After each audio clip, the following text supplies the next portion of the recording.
Hello everyone, welcome to the channel. In today's video, we're going to be conducting one of the easiest maintenance items that you can do on your vehicle.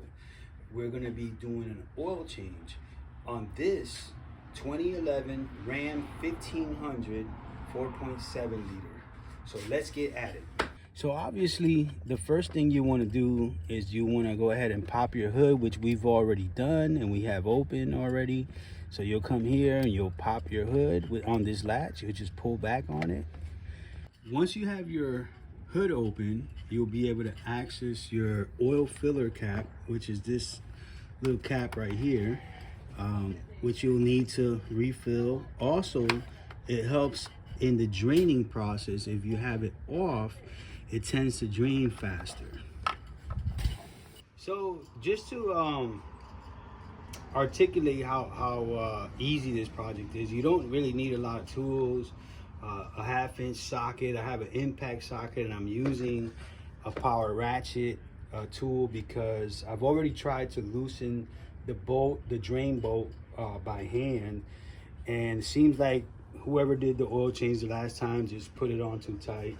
I'm also using these plumber's channel locks because I don't have the actual tool to loosen up the oil filter, so that's why I'm using this here today.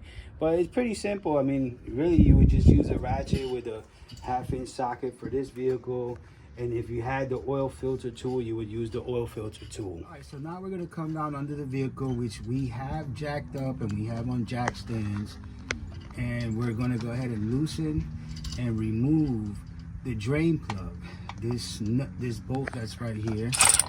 We're gonna go ahead, like I showed you guys earlier, is a 1/2-inch.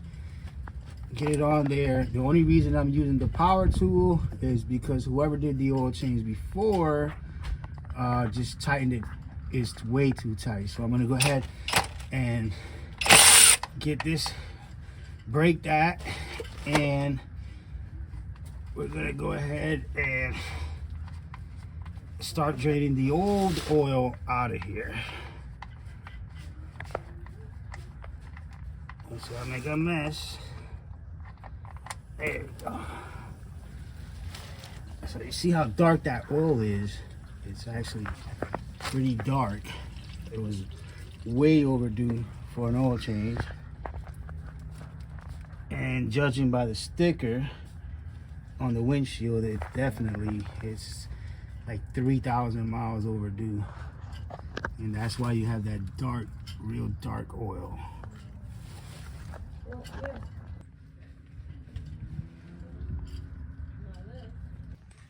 Once you have your oil drained out, you see here it's just dripping very slowly.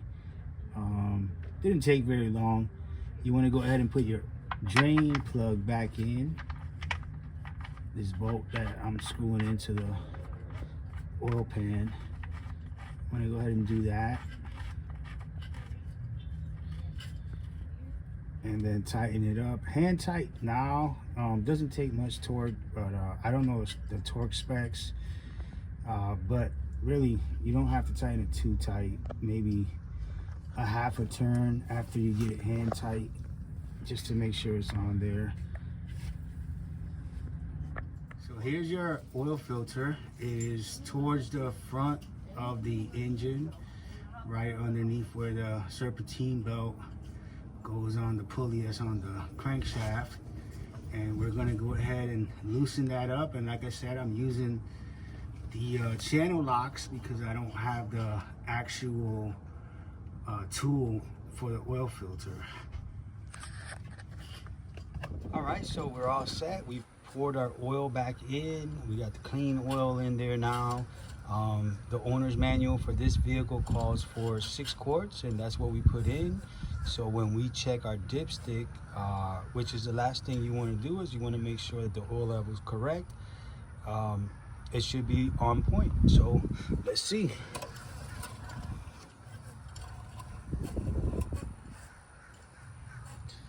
And we are on point. If you want to do a double check, you can do a double check on it. And that's what we'll do here. We'll double check it.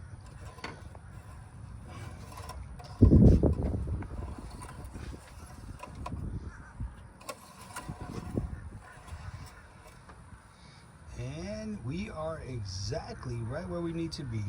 So that's perfect. One thing that I didn't mention is that after we poured our oil in, we did turn the vehicle on to make sure that the oil filter filled up so that we get the correct reading when we check the oil.